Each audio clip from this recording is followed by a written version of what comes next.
Runous oli loputonta hiomista, aistien ja muistin määrätietoista hyödyntämistä. Se oli outouden ja vieraudenkin elementtien tuomista alueelle, jota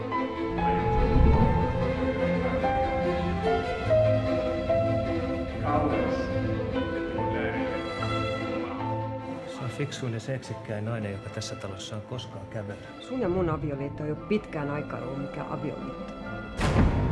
Onko kaikki ihan hyvin? Se on menettänyt perheensä ja kotinsa.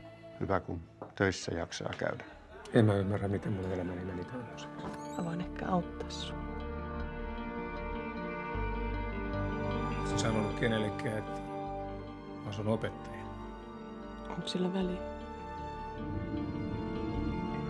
Ensin olette sitä mieltä, että jonkun pitäisi asua mun kanssa, ja nyt... No mä en ollut ihan ajatellut, että se olisi joku keski-ikäinen mies. Sun isäs on muuttamassa yhteen jonkun pikkutytön kanssa. Tällaiset keski-ikäiset erokaverit. Erokaveri. Niin, erokaverit.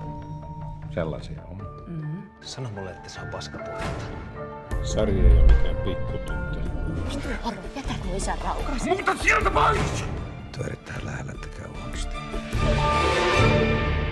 Erittäin lähellä.